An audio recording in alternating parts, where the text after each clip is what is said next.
Aztec Safety is #1 for online safety training. Aztec Safety is the proud sponsor of the Aztec Safety Challenge, the #1 event on the World Curling Tour. And Aztec Safety has been a proud sponsor of Team Jacobs on our quest to represent Canada at the Olympic Games.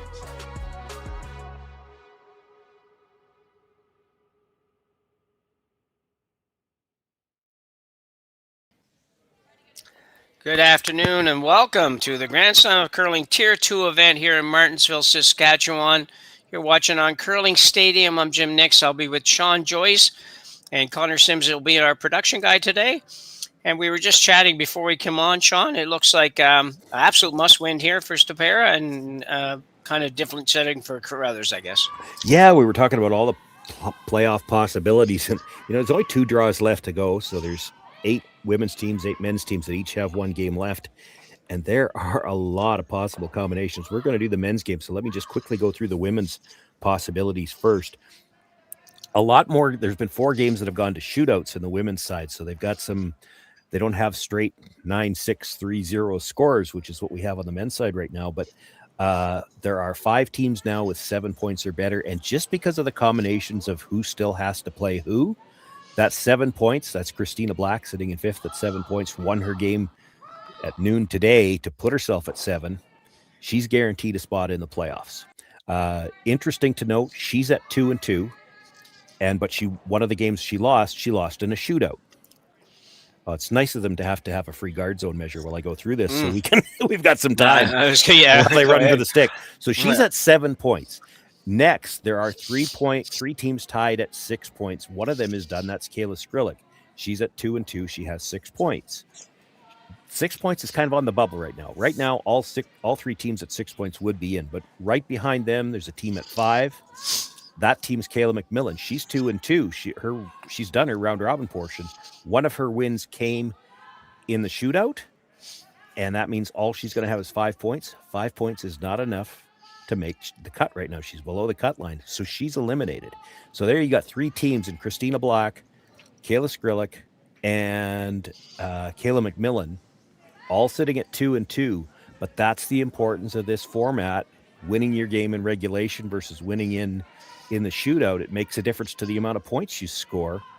And McMillan is out, Black is in, and Skrillik has to wait and see what happens. The men's side, and this is where things get interesting, not a single shootout yet on the men's side. So Klima, Ramsfeld, and Brinner all sitting at records of 3-1. They're finished. They all have 9 points. They all know they're into the playoffs somewhere. Right now, there are 8 teams tied at 6 points. 5 of them still have a game to play, which means 3 of them can't improve their score. They're already done. So for Reid Carruthers at 6 points as he comes into this game, he knows that if he picks up even a single point in this game, so he could lose in a shootout and guarantee himself a spot into the playoffs. For Andrew Stopera, he's at 3. In order to get to 6 and possible tiebreakers, he has to win in regulation. It's interesting what that extra point, the 3 points for the win in regulation, what that does to the possibilities as we're looking at the standings. It's probably nerve-wracking for the players, but it's fun for the people watching. Yeah, very interesting. Good job on the recap of that too. It makes some sense now. It wasn't making a lot of sense when I first started looking at it earlier. So yeah, great. The combinations of who still has to play who, and it's not just a matter of do you need to win. Some of these teams need to win in regulation, and that might change how you play the last couple of ends. If you were playing a regular game and you were setting up to win in an extra end, you'd play it one way, but an extra end won't do it for some of these teams now. They have to try to win it in 8, and that's going to impact the strategy.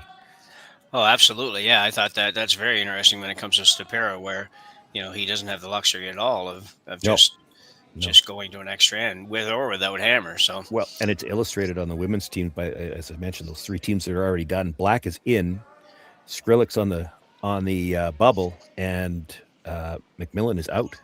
They all have 2-2 records, but it's the one shootout win and the one shootout loss. Yeah, and is the So is there a first tiebreaker of who beat who or anything, or is it just strictly go by points right off the bat? Well, it'll be points off the bat. Yeah. And then because not everybody's played everybody else, usually it is then strictly to the tiebreaker scenarios. Yep. And we were talking with Connor off air before we got started. It's to our understanding that there's only one tiebreaker draw. I knew that. But regardless of what happens on the other side, there's only 2 sheets allotted per gender. Well, on the men's side right now, there's the potential for 5 tiebreakers. Yeah. Which means one of them is going to be determined by the cumulative last stone draw. Now, very unlikely that there'll be 5, but it is possible. Yeah.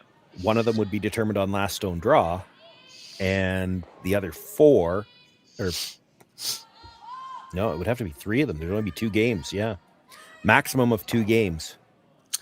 Yeah. So you're going to eliminate some teams on last shot draw just because you only have room for 1 tiebreaker. Potentially. Yeah. Yeah. Potentially. Yes. 1 tiebreaker draw, 2 games. 2 games per gender. And it's not shaping up like the women's team should need 2 games because, again, they've had 4 games that have gone to shootouts. So they have some different totals. All the men, it's either 9, 6, or 3. The women, there's 9, 8, 7, 6, 5, 4, and 3, all still alive. Well, that's a good time to see a very nice shot here in the first end. Catlin Schneider. So we've got, I just wanted to get you filled in on all that, and I think that's really important because it certainly makes a difference even for you at home when you're watching this, when you understand a little bit of the strategy later in the game and why teams are doing what they're doing, especially in the case of somebody like Stopera and actually even Reid Carruthers to a point. So yeah, I mean, if he's got again, Connor was telling us he saw it with Gushu in the Tier 1.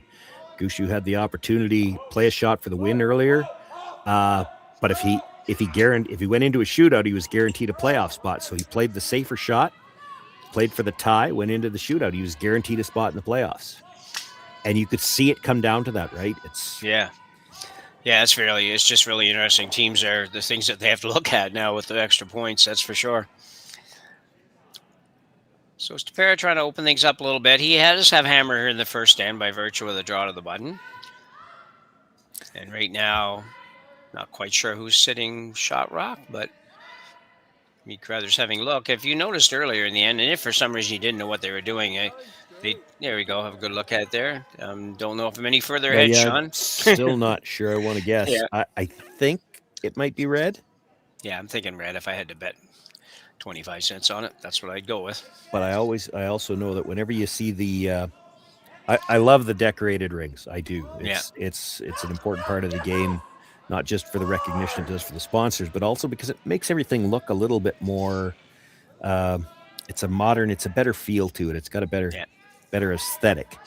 Yeah. But when you're looking out over the house at a button like that, and one of the rocks has print in front of it and the other one doesn't, there's a bit of an optical illusion. So I've been fooled before when you've got letters like the Flynn there, you've got the Y and the N on top of the red rock and nothing beside the yellow. And it does give you a bit of there's an optical illusion there that it can make that red stone look closer. I'll have to develop a new stat for that, Sean. Well, I don't think there's a stat for it. I think you just have to recognize that, and the teams certainly are. Put a stick around it, but can't do that till the end of the end. But it's. Ooh, got to get over there. Ooh. Well, got enough to open it up, but. Well, he did. But.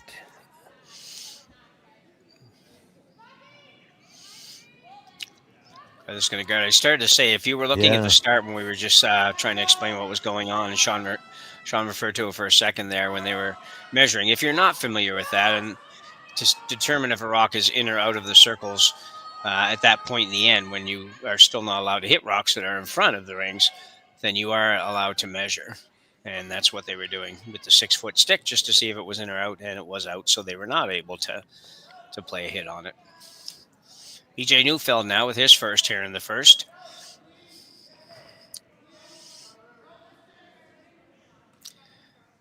even if you weren't thinking about playing a hit nowadays, and I was rambling on about other things, so I didn't notice, but if it's touching the center line and you think it might be out, you'd still want to measure it, because if you're going to play the come around, you can't touch it off the center line, even if you put it into the rings. Yeah. So it's,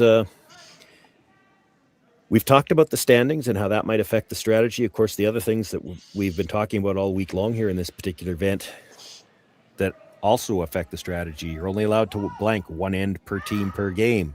So if you see a blank end, that means next time you see an open house, you might be forced to a single. I think it's changed things so that you don't see a lot of these teams blasting things, blowing it up early. You don't want to get stuck with a force early in the or a blank early in the game and then have to score in 6, 7, or 8 in an end where you'd like to retain the hammer. And the penalty for doing that, Sean, for blanking a second end is you lose the hammer. Yep. Which is what I mean. You'd essentially get forced. Your opposition could hit and roll out. It could be an open house. You still have to take one, or you're going to hand over the hammer for nothing. We've kind of seen it. We haven't seen it happen in the Tier 2. I understand it has happened in the Tier 1, but we have certainly seen it affect the play in the Tier 2. We've seen a couple of scenarios where teams, I saw one in the last game, team took one in the 6th, knowing that their opposition couldn't blank the 7th. Yeah. So it put them in a strong position. They knew they were going to have last rock coming home. Yeah, it's so much more to think about. Yeah. Well, and then the shootout rule, the whole shootout rule with you don't have to play an extra end. And forget about what you need for points here for a second, because it matters here. Stopera has to win in 8, but leading up into that, if in a traditional game, if you're playing, you're one up coming home and you can force the opposition, you're going to have a hammer in the extra end. Yeah. But if you're one up coming home now and you force the opposition, you have to play a shootout. And if you need to win an extra in regulation, that means you have to try to steal the 8th end. Yeah. So it has made, and it changes the way you have to think, right? Yeah. You're so used to thinking about it in the traditional sense that those decisions are automatic, but now you have to take extra things into consideration that you're not used to thinking about. And we've seen a few discussions between ends that I think it's all about, okay, well, how are we playing this now in this scenario? And I like it. It's anything that changes the way they think just a little bit makes it interesting, right? Because it's as you saw, Jim, with all the different iterations of the free guard zone, right back to the 3, then the 4, and then the 5. Yeah. The strategy always had to evolve. Teams played it. Everybody had their own idea how to play it until they all kind of figured it out, and then everybody starts to play it the same after that. But at the start, there were multiple approaches. That's what we're seeing here. There's no set way to necessarily play this yet. Everybody's got their own approach to it. And that's what's interesting. It's interesting to watch how they'll all approach these situations. So we have an interesting development here in the first end. Stopera does have hammer, but he's in a bit of a mess here. Not for numbers, but he doesn't have shot rock, and yellow's sitting 4. And looks like Stopera is going to play some kind of a run back here. But it would be interesting if he ever just picks that clean, Sean, and then the question becomes with Reid, would he guard, or would he maybe play the tap, sit 4, and put a lot of different kind of heat on Stopera in the first end? So let's see what he does. If he picks out the shot stone, I'm going to predict Reid will tap back. If he picks out the high one, that's a different story. Oh. Well, he moved his own, though. That doesn't help. No.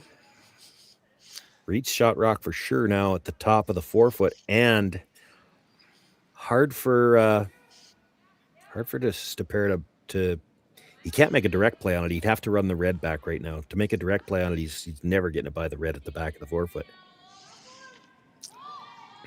Carruthers looking at what to do with his final shot here in the first. Carruthers, as most of you know, plays out of Winnipeg, Manitoba, ranked 20th in the world with this team right now. So played really well last weekend when we saw him there. I thought he'd play well. And Stopera is playing out of Duluth, Minnesota. Team that recently made quite a change. Yeah, Corey Dropkin stepping away from the team for the balance of this season at least, while he's concentrating on doubles where he's going to the Olympics. I'm not 100% sure what they settled on here. I thought they talked about playing the tap on the yellow. I didn't think they would do that. You could straight guard the red if it was in his repertoire, and I'm not sure that it's certainly not Reid's strength, but there is a port that he could make a play on the red. Obviously not doing that. Yeah. I would think that this would be just kind of come around, tuck a little tiny bit behind the red one. But we'll see. You could freeze your own. It's pretty good still, too, as long as you line it up to the red at the back. Yeah. This is a guard, straight guard. Yeah, higher than the Maybe red. So. too close together. No, he'll be fine. Yeah, won't drag that way. The concern there, as you said that, Sean, would be if it happened to line up was slightly different, there might actually be a drag effect shot onto the yellow, possibly. I think that's what you were saying, or what you were thinking, Yeah, if he got to the nose, it's definitely there. He covered enough of the red that he can't run it in directly, so they're looking. I saw him get down at a crouch. That it's just debatable from the overhead angle, and he must think it's there, whether you can get by the yellow corner guard and still hit the one in the top of the forefoot. Oh, I see what you mean. Yeah, okay. I thought when he first put the broom down, I assumed he was going red onto the yellow, but you may well. So he's going red through the port. Yeah. It's just from the overhead. Again, the camera angle's a little deceiving, but it looks like it has to go through that yellow guard. They think it'll go by. So Andrew Stopera playing an angle raise takeout. We're just trying to figure out exactly where the port is he's trying to drive it through, and here it comes. Right under red and on Plan there. B? He might get shot rock yet. Not quite, but pretty close. Anyway. Boy, if he'd have known that was there, he might have played it, because that with some weight, that could have been for 3. Yeah. So Reid Carruthers picks up a steal here in end number 1, and we'll take a 1-0 lead when we come back to Martensville right after the break. Brett, come on, man. I know Aztec's #1 for online safety training, but we really should be out here practicing. I know, guys. I'll be right there. Just let me finish this course on gas detection. Wait. Do you smell that?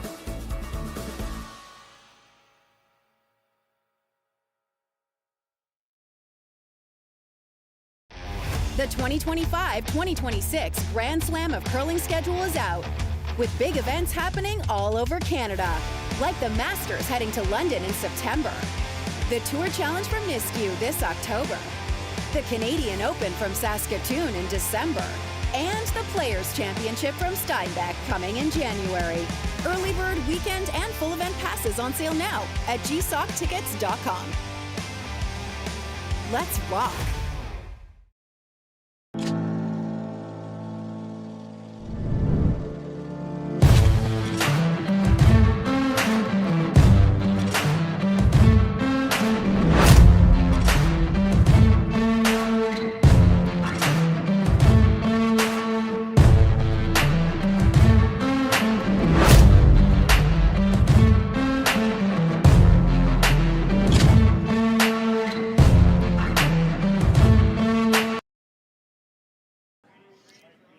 So we are back to Martensville, and a pretty wild and woolly first end there. And I think really the days of up and down the sheet in the first end with the blank rules are probably gone anyway, Sean.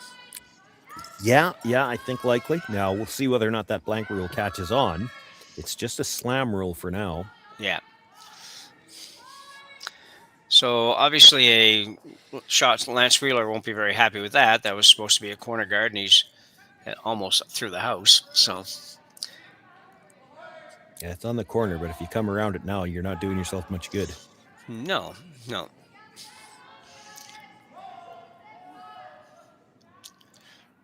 Connor Negevin will remove the rock at the back of the 12 either way. And they will try to have Lance Wheeler throw up a corner guard, this time a little bit shorter.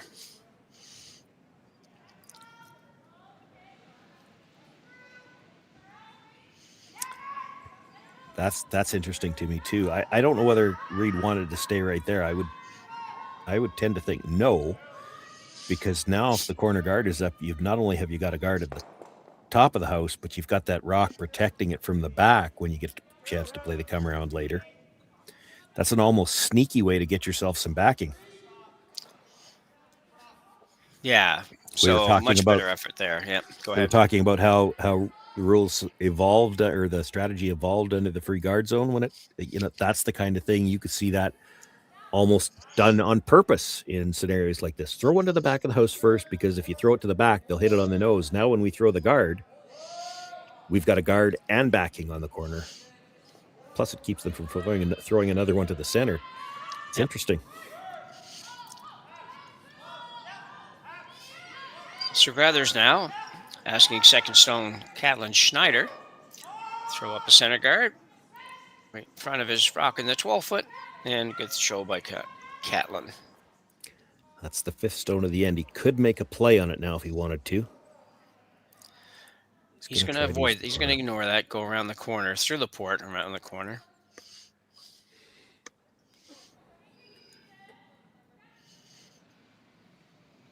Mark Fenner's the second stone for Team Stopera.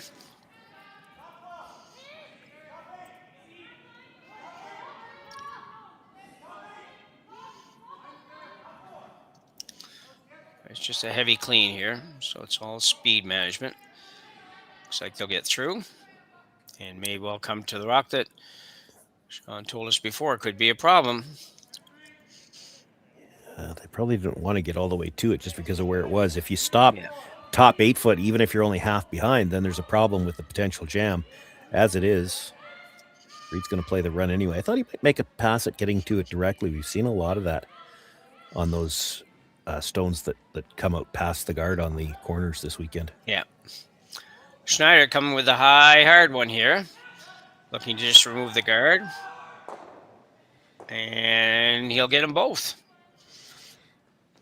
And roll to the center if he liked it or not. He doesn't have hammer, so it's not a bad spot to be. Another look at this, Sean. No, he likes that for sure. Yeah. This is everything you could have asked for out of one shot. Big weight. They were on the brush early. When they kind of back away halfway down, you know it's in the ballpark. Yeah, nicely done. Yeah, catches the second one fairly solidly and rolled to. The bonus there is that as he rolled over, he didn't overlap anything either. So he's still got both of those yellows available for a run back. This was supposed to be a come around unless they changed the call after we went to the replay. And that's not very close.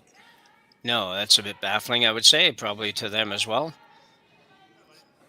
Maybe out a little bit further than what they would have been for the draw to the button, but you expect to be somewhere a little closer than that for sure. So BJ Neufeld now will have the chance to duck right around here and put Stopera in big trouble here in number 2.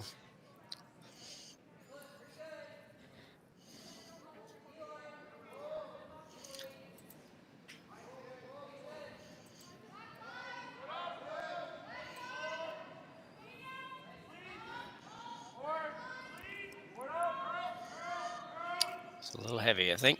Yeah, this looks like now they're trying to take it back. Make sure they get a piece under anyway, and there's room for 2 there.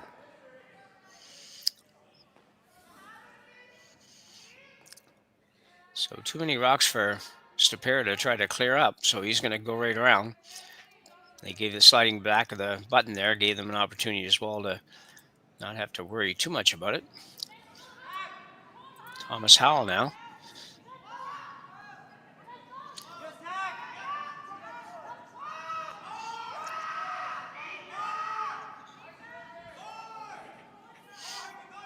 Looks like it should be close.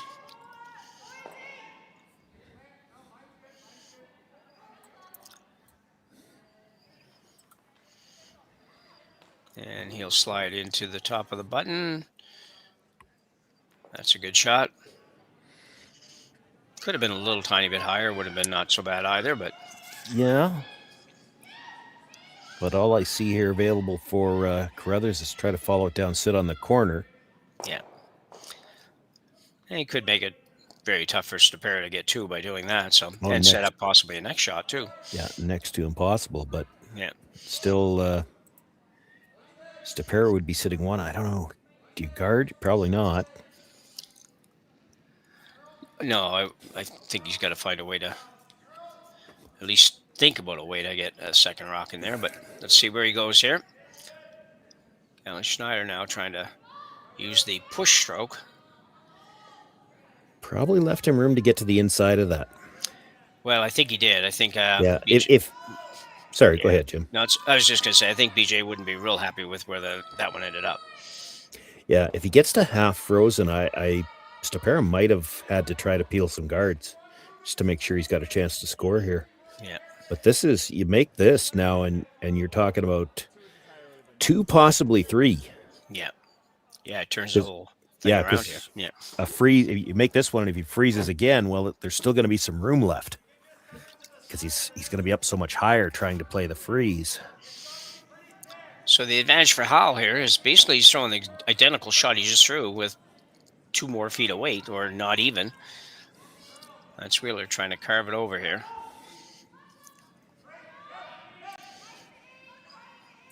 It'd be close.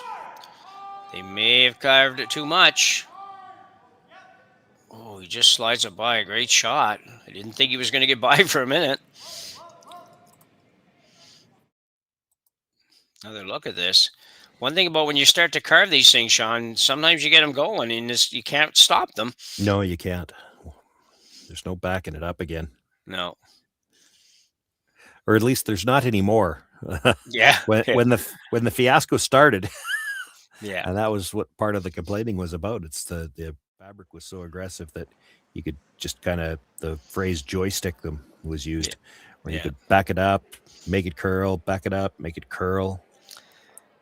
Yeah, some of the videos that were out there were scary, where guys would just back a rock up against the curl going down all the way down the sheet. You know, it was just like, wow, how is that even possible?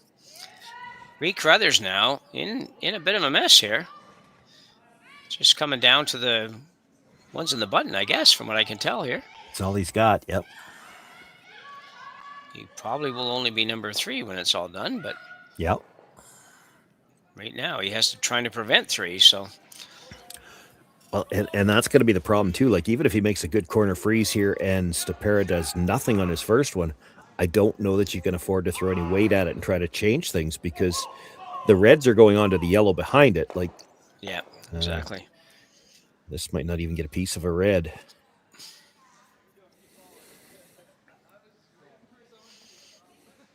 Well, I think, what do we got here? Looks like 2 reds, yep. Gotta be careful with this shot.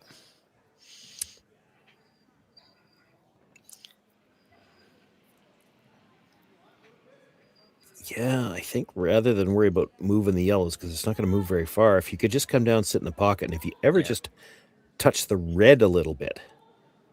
The back red? Like the back red, exactly. And then you kind of sit in the pocket, and he'll have to play a slash, but it'll only be to kill 1 red. Yeah.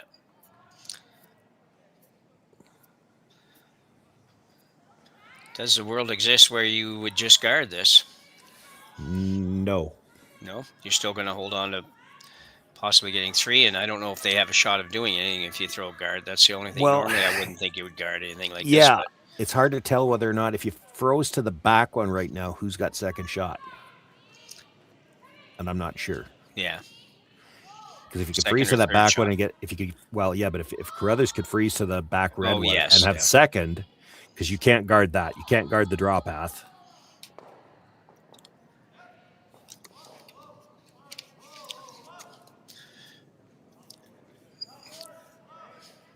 Stopera trying to just basically sit on the yellow, as close to the nose on that as he can get.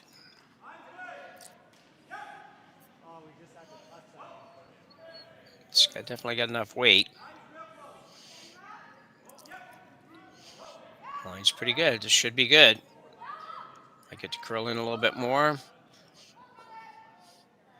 I think that's pretty good. Yeah. You can blast it and get 1. I don't think the other one ever spins out.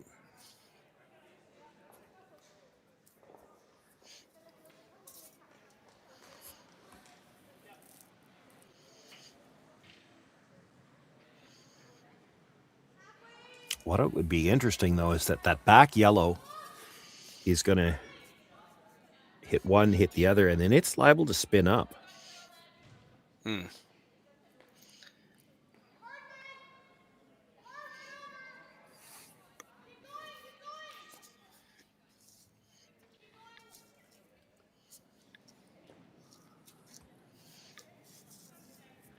there anything you could smash in on the guards? Well, maybe. If you play over the top of the one in the 12-foot and then have it come straight back, almost straight back, into the middle of those two reds, you actually can get all three of them. Yeah, really tough situation for Reid Carruthers here. It's just, I don't know that there's a way that red can get 4, but there might be if you move anything around here that you don't want to move around. Yeah, you're right. And the problem with that is that sometimes you want something to be there, but if it's not there. Well, this is there. It's just It's not easy. He's got two ways to do it. He's either got to play the triple raise. Well, that's a lot of angles. Or you play the angle yellow onto the yellow back. Well, now you're playing it over the top, so it's a much thinner angle on the first one. Yeah. Could get rid of a couple reds if he makes this, though. Hits it right, he could get rid of all three of them. Yeah. You got to hit it to the middle of the two reds. It's hard to call. That's the thing. You have a ballpark idea where you need to hit it, but it's not one of those ones where you're sitting in the house calling the line and you know exactly where you have to hit this. There's a little bit of luck involved in a shot like this. So Carruthers with a peel weight shot on here, playing a double raise, potentially single, double, triple takeout. He's going to be in the neighborhood. That is a great shot. Well, it may not work out quite so good. Yeah. Well, it almost was a great shot. Might have given him a shot for 4 just because of the way they spun. Can he hit the nose on that? I think he can, Jim. I think he can, yeah. You're going to have another look at this. It looks like it's going to be beautiful. I think it's just, I'd have to see where this hits again, so we'll take a look on the replay, but I think he hit the first red one too thick. Yeah, he did. Yeah. Because he didn't get to the third one. I think in order to make it go, you had to hit that first one really thin, almost like you were picking it, and then try to get onto the one on the side of the 4-foot and just jam it around a little bit. But so nose hit for 4 for Andrew Stopera now. Yeah, and it looks like he's got all of it. He could even get away with a sliver on the broom side and still make it. Yeah. So big shot early in this one. Sweepers on it early a little bit. Look pretty good now. Really trying to move it over a little bit more, and he looks pretty good. Out they go, and a big 4-ender for Andrew Stopera in end number 2 here at the Grand Slam of Curling Tier 2 event in Martensville. He will take a 4-1 lead after 2 ends when we come back from the break. Welcome to the RockShop.net, the official store for the Grand Slam of Curling. Whether you're looking for the best hats, stylish clothing, fun toys, or unique accessories, the Rock Shop has it all. Shop online anytime at therockshop.net for exclusive Grand Slam of Curling gear, or come see us in person at your next event. TheRockShop.net, where fans find their favorite curling gear.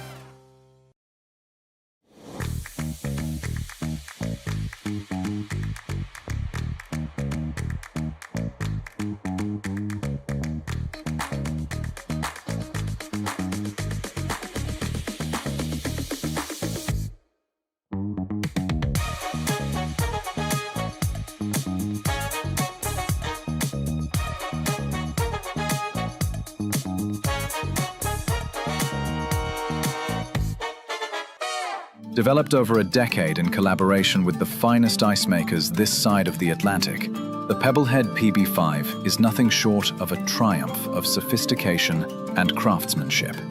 Weighing less than half its lumbering copper predecessors, yet boasting 10-fold their durability, the PB5 delivers perfect, consistent ice, time after time. The PB5 by Pebbleheads.com, the apex of ice-making ingenuity for the roaring game of curling. Okay. So we're back, still playing around with the math on what's going on here, but for now, Yeah. Every time somebody scores, we got like, okay, what does that do to the standings? Yeah. Yeah. And we still have a whole draw to go here yet. Yeah. Well, and again, all the teams that are playing now, on the men's side at least, all the teams playing now, the 4 teams playing now, and the 4 playing in the late draw tonight, they're all still alive somehow or another. Yeah. So every game matters to every team. It's great for us, nerve-wracking if you're out there, I guess, and probably more nerve-wracking for even, McDonald, Yamaguchi, and Ju. They're all sitting, waiting to see what happens. They're all sitting at 6 points and not sure whether they're in playoffs, whether they're in tiebreakers, or possibly even eliminated or in based on draw to the button. Yeah, that would be really tough. 8 teams tied for 3rd place, essentially, right, or 4th place, pardon me, when we came into this draw at 6 points. Well, there's only 8 playoff spots, so 5 of those 8 teams might make the playoffs. The other 3 would, either through tiebreakers or before that, would be eliminated.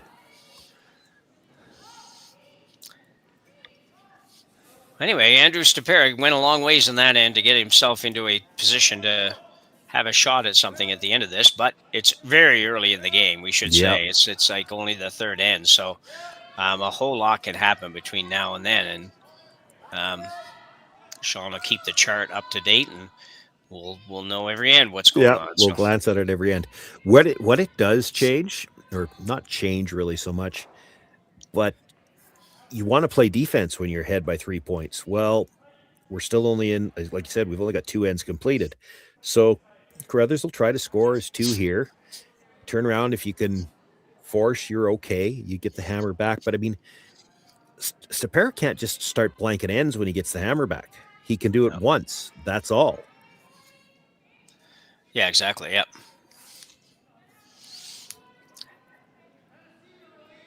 Which is good when when you're down, that he can't just kind of. Yeah, he can't just hit everything, because if he does, after he blanks the first end, you could just go right along with him. Okay, fine, we're going to hit everything too, and you're going to be stuck with 1 here, and we're going to get the hammer back. Yeah. And for Carruthers, he's still okay if you get 2 and force 1, get 2 and force 1. He's got lots of time. Yeah. So if you force a blank end somewhere along the line, well, now the minute you get to a force, again, he has to take one. And for Carruthers, he doesn't have to win the game in 8 to make the playoffs. He just has to get to a shootout. Yeah. Yeah, exactly.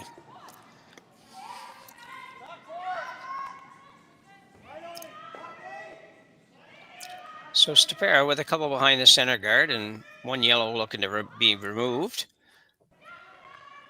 Try to roll a little bit of way out here into the edge of the house. Mark Fenner.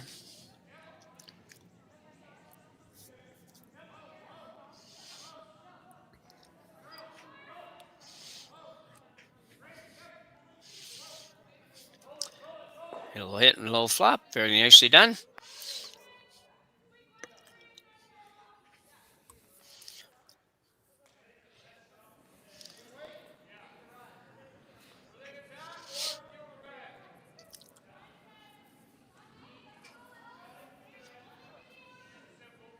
This is interesting. They talked about playing basically the same shot. They end up playing the run back. They didn't even talk about the out turn through the port. So maybe they just don't like the out turn on this side. There certainly was some trouble with some in-turn draws going the other way. So that wall side of the sheet, maybe both teams trying to avoid it right now. Yeah. So a run back attempt, I think this is, or a straight peel, or a combination of all of that. Got rid of a couple. Left more or less center guard. Yeah, it's off center enough to leave the pinhole available, and Stopera's not looking at it. He's not maybe real worried about it right now, but there is a flat double on the Reds right now. Yeah. You got to be careful where you leave this. You go half around, top 12 biting the 8-foot. What you might see is Carruthers plays that flat double, and now he's basically under cover on the stone you're throwing right here. Yeah, BJ Neufeld coming up. We all know that BJ can certainly throw it hard. I mean, most people can now, but he certainly can for sure. Looking a little deep. Yeah, not short. Just get him curl here a little bit. This should be okay. Yeah, you might be able to follow that down with enough to just tap them. Yeah.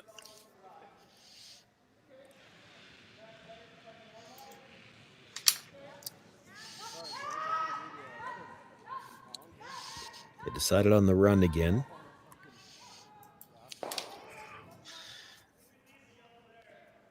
Speaking of triples, this is another one that could happen here.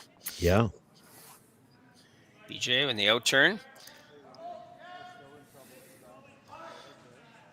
Didn't throw it quite as hard as I thought he might, but should have enough on it if he gets the line right. It's close. Ooh, didn't quite get rid of 2, but more or less did the job. Yeah, for now, even if they make the hit and roll in behind now, it's going to be just nibbling 4 foot. But, you know, you're getting late in the end for Carruthers. How do you set up your deuce here if he just rolls dead buried? You're kind of hoping he over rolls this, then you got room to draw.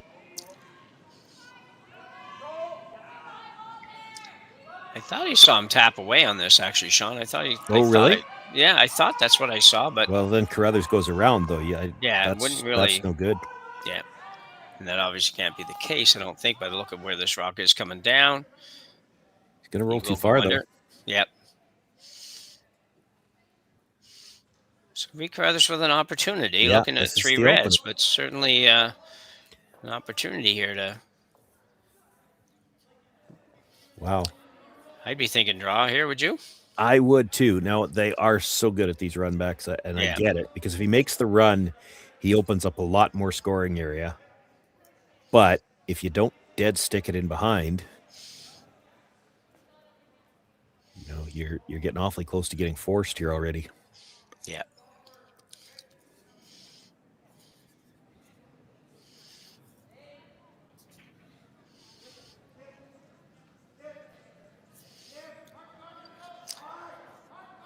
Again, trying to hold it straight here. Not going to happen. Might get the back one, but that's not much of a help. So Stopera ducks around here, and Carruthers, like you say, getting 2 might become a dream, but getting 1 might become very difficult.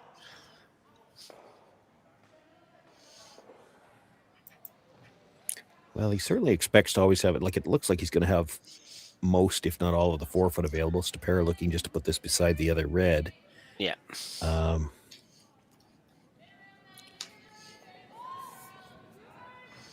He might play 1 more run back, but if you play the run back, you got to double him now because you're not going to be shot rock, assuming that this is put where it's been called. Yeah. You could hit the one on the outside of the 8 foot and try to roll behind all of these to the back of the 4 foot. You might be able to set up Skip's deuce that way, I guess. So Stopera with his first here. And then number 3, looking to keep the heat on Reid Carruthers here. It's the draw to the side of his rock that's currently in the house. It looks might be deeper than that. Be well back there. Yeah, they made a late decision here. Take this well back. I'd keep going. Yeah. Quite a bit heavy. Yeah. Really, and probably the tolerance on that, to use that word that was around forever, it was probably to be a little light, but Carruthers now with an opportunity.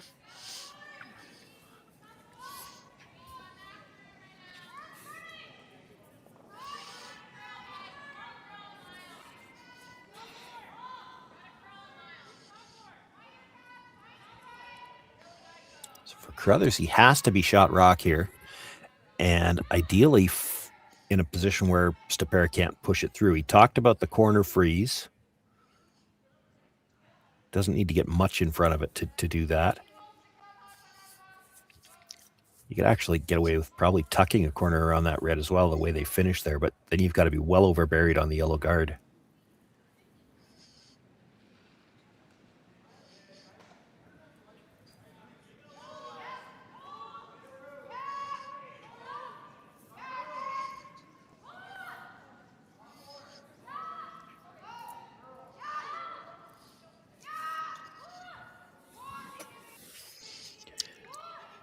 Connor trying to move it over. They need to get it over a little further yet. Yeah, the weight was good. This just did not get to the line they needed. No. So definitely a gettable rock for Stopera, with not much difference than he threw the last shot, to be honest.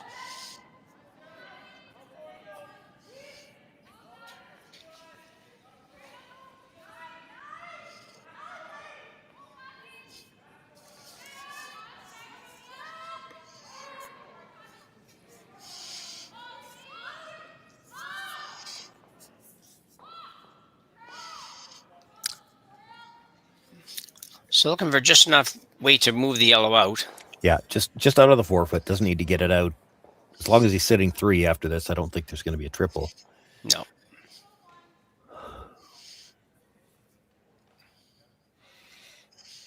If you were really greedy and there's room to do it, you could get just a little past the nose on the yellow, make the tap. So then you flop over a couple of inches, and Reid Carruthers might not even have backing for his last one. Yeah, it's situation changes a lot of things, doesn't it? Like if you absolutely had to score one here, you'd just play the straight freeze probably on the yellow, but he not in that position. If he can move this yellow out, it would be perfectly good for him. This is going to have to curl a ton. Yeah. This is a lot more weight, I think, than he had on the first one. Might get there.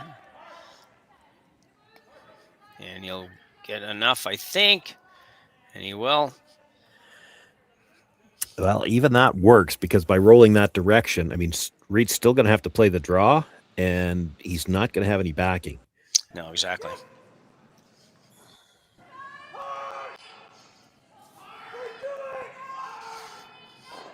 So, big shot here in the third end for Carruthers. Already down 4-1. Not thrilled with having to take one, but you got to take one.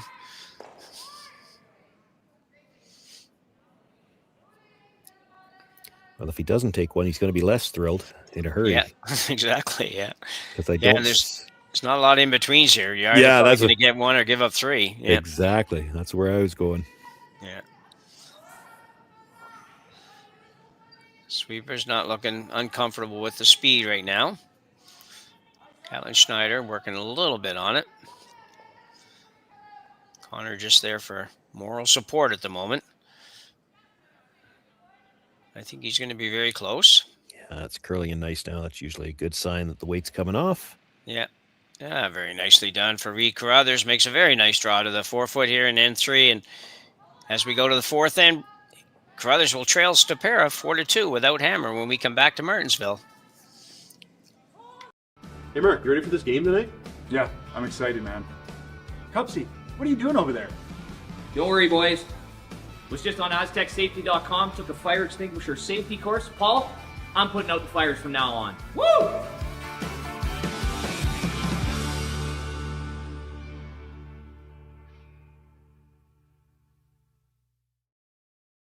Welcome to the RockShop.net, the official store for the Grand Slam of curling. Whether you're looking for the best hats, stylish clothing, fun toys, or unique accessories, the Rock Shop has it all. Shop online anytime at therockshop.net for exclusive Grand Slam of curling gear, or come see us in person at your next event. Therockshop.net, where fans find their favorite curling gear. Who knew after 20 years in real estate I'd have to make silly videos for Instagram and come out behind a tree? Stu, we need to do this stuff. Why can't I just door knock into open houses like I did in the old days? That doesn't work anymore. Okay, so it's because I'm sitting here behind a tree. Come use us for real estate.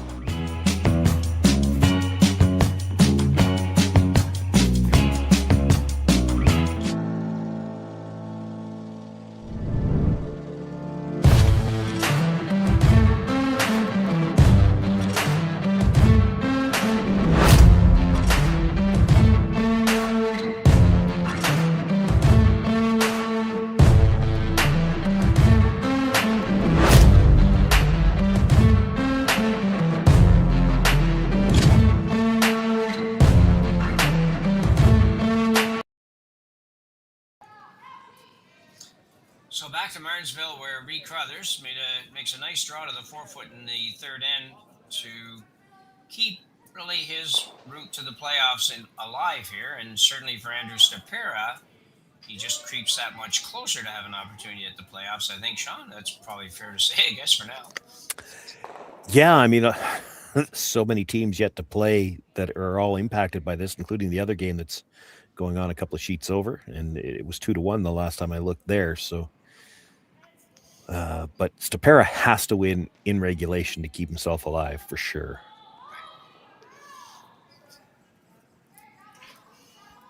Has hammer now, though, so it's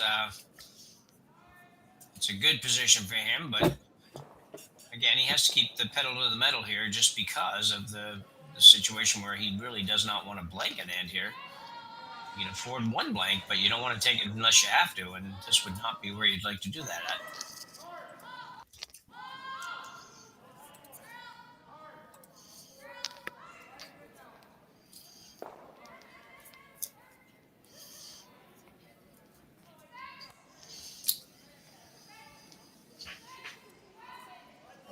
So a good start for both teams here.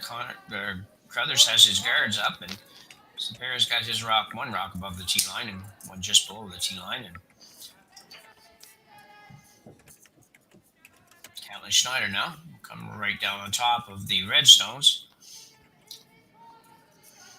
Trying to move them a little bit, but not too much.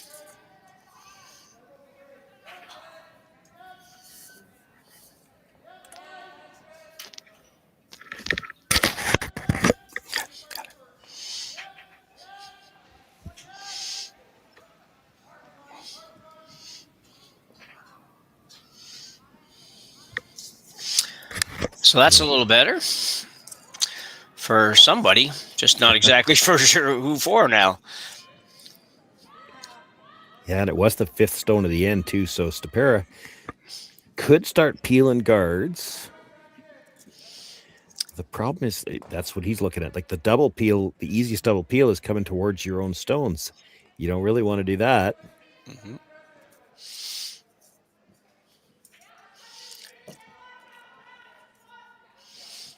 I can't fault him for this. As much as you hate to let everything pile up in the center, right now you're in a pretty good spot.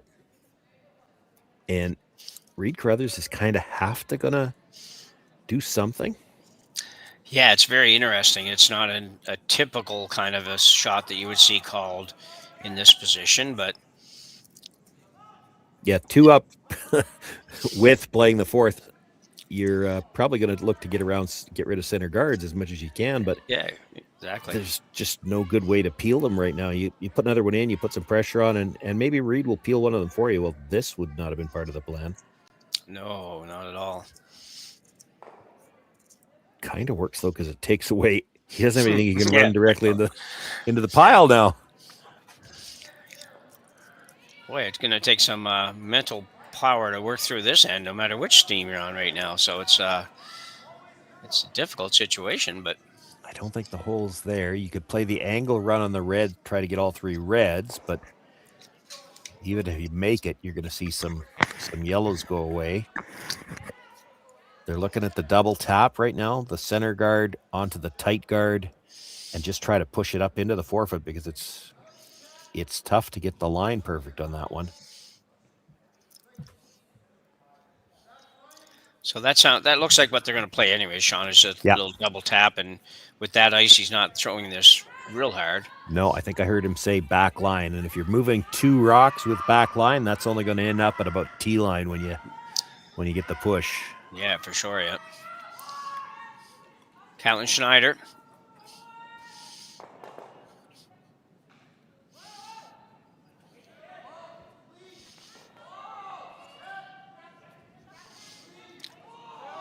A little bit of cleaning, not too much going on with the brooms. Looks like it could be pretty good. I was going to hit the top one, which is going to take a little bit of speed off, but I don't know. Probably still better than it was because it got rid of the overlap on the yellows. So he's got things he can run now at least.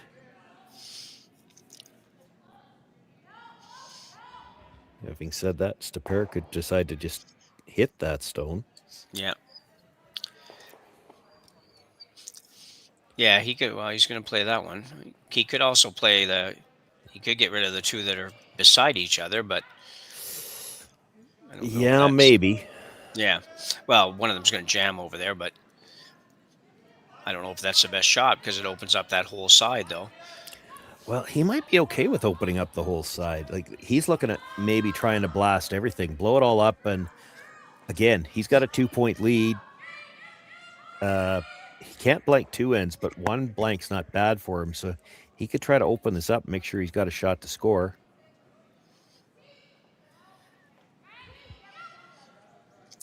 Just a reminder, if you're wondering, yes, we do have time clocks in this one. We're not early enough. We're early enough in the game not to have to worry about that, but if you continue to have complicated ends, it could get a little bit interesting towards the end. Everybody has 2 timeouts, so lots of time yet for sure.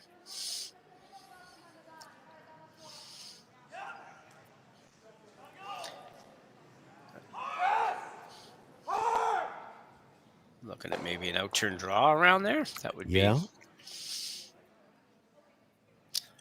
Try to get a little bit inside of the yellow so Carruthers can't run it straight back on the Reds. If you're up, that part of the reason they might be looking at is if you're up high enough, you give him that. If he absolutely makes it perfect, he's still got nothing better than just a nibble of the 8-foot. They're going to play the wide in turn too. I thought, if you were playing the out turn now, you were saving this for later. This is interesting. This is the 4th end, so it was just a couple ends ago we saw a little bit of difficulty on this in-turn side, but we'll see if that was just a case of misjudgment on the part of the players. So we have now Norm Fenner.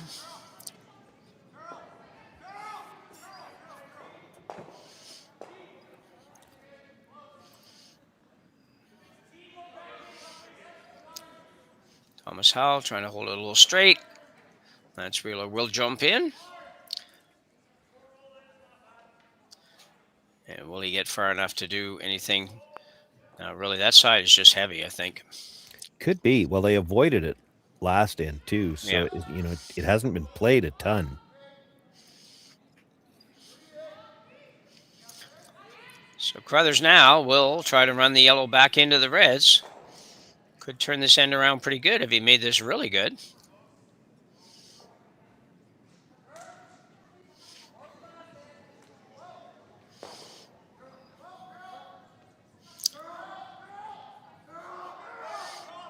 For a little more, I think. Could get his own.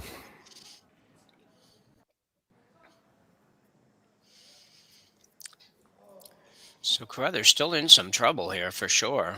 Oh, definitely. The intern side of the sheet's pretty much gone. You bring another one around here, and Carruthers might be playing runbacks just to try to reduce the damage. Yeah. Not good when you're down 4-2 already, so. Yeah, no. It's Thomas Howell now.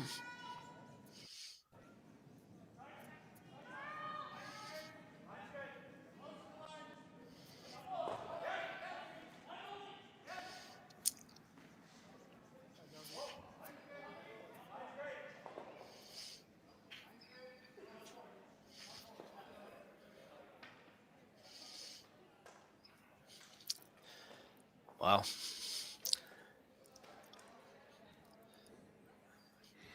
All I see is he's got to run the red back on an angle. Yep. And, if you hit it perfect, you might get 2 of them. I think the middle red, I don't think it's ever leaving. You're hoping it pops out in the open, I guess. Yeah, or at least over into the 8-foot somewhere or something. Yeah. Give you something to work with. So BJ Neufeld now will throw a slightly harder run back here. Looking to make contact with the rocks in the house. He probably will. He only got 1. Well, you would have bet you couldn't do that. No, that's right. That's unfortunate. No, both turns are there now. So, Stopera probably has to play the other side just to take away the freeze on the back one. Yeah.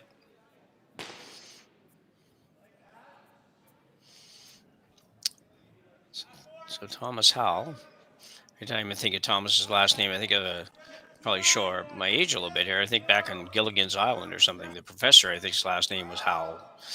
Anyway, that's a long time ago.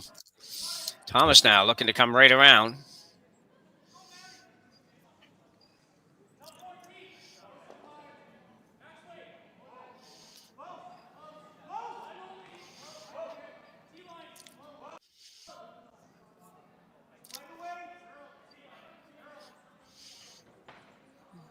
Penner trying to move it over. Don't want to bounce off, and doesn't look like he's going to. Holy cow, if you're Reid Carruthers, you are... He's eyeing up the angle running, and that's from a wide angle. That's like a whole other area code over there. Yeah, it's a long ways out there.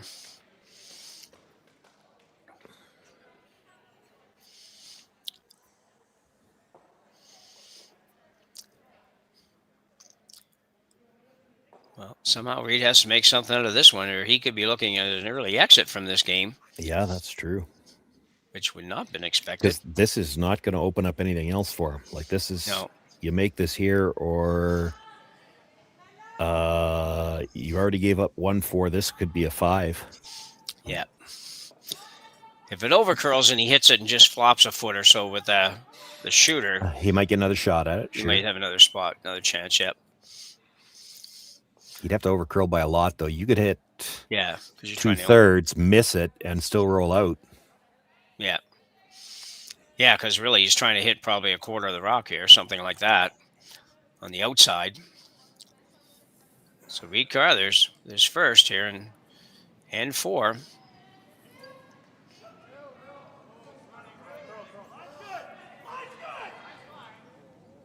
Not going to get there. Well, if you don't hit it at all, at least you know it's still there for the next one. Yep. Yep. Expect to see Stopera come around on the out turn again. Yep. You could hit that rock. Yeah. Hit it and roll in. What's he got? Nada.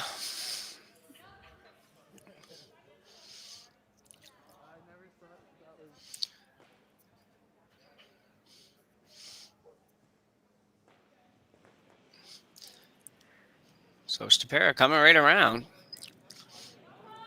Showing no mercy here, but might be showing a little tiny bit of mercy by not hitting that yellow rock, to be honest. Well, I mean, there's potential you could hit the yellow one and leave him something better than what he's got right now. Because that yellow, it's still, I mean, that's a murderously tough shot to. I'm not even sure if you made it perfect. I don't know if you can get all 3 of them. You might be able to get 2 and just stuff the third one. Yeah. And that still leaves him shooting for at least 2 against you. Well, of course, if you freeze this one in there, that changes those angles a little bit more. You might only be able to get rid of, you still might only be able to get rid of 2, and that leaves a shot for 3. So Stopera looking to put this right on top of the other red stones that are in the 4 foot.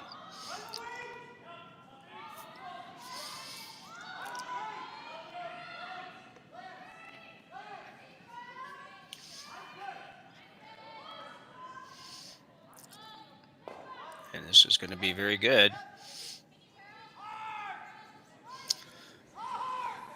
Holy cow. That's all I got for this one. Holy cow. Is there any way for him to go in, turn around there, and grab a piece of the button? Look where the broom is. I guess it might be only all he's got. I don't think so.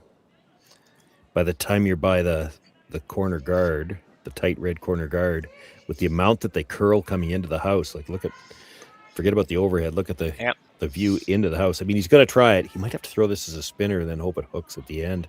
Yeah. Because to get by that one at the top of the 4 foot after you're by the corner guard, that's going to be tough. And if you touch it at all, it's no good. He's already sitting 4 if you come to it. Yeah. So we may see a shot that we seem to be seeing a little bit lately.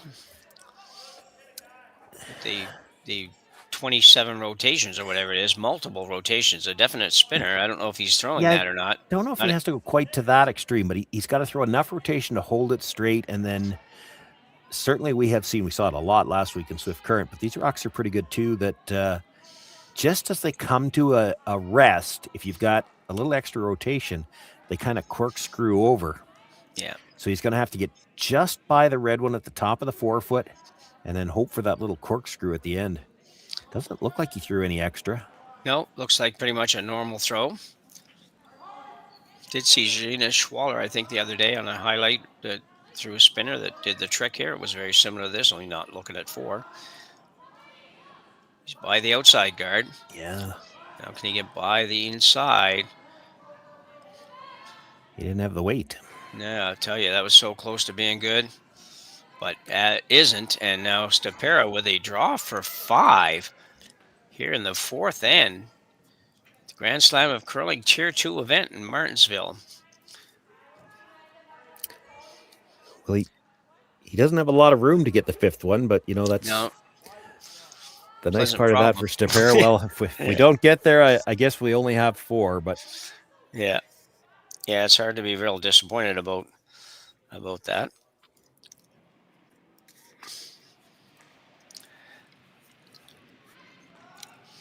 So looking to catch a piece of the 4-foot. And might be putting it into this one early, but maybe not. We'll see.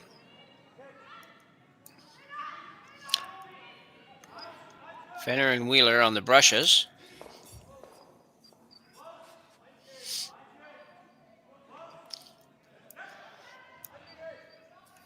Had pretty good draw weight so far in this one.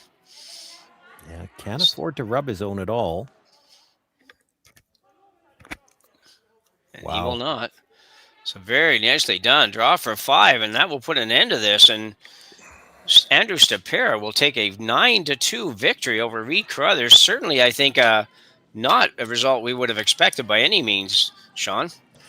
No, you would have expected a closer game between these two teams. And, of course, Carruthers came in with a record of 2-1, knowing that he just needed to get to a shootout. You would have expected a stronger effort, but Stopera, outstanding second end. And, of course, once you get up and the team has to gamble a little bit to come back, sometimes it can all go bad at once.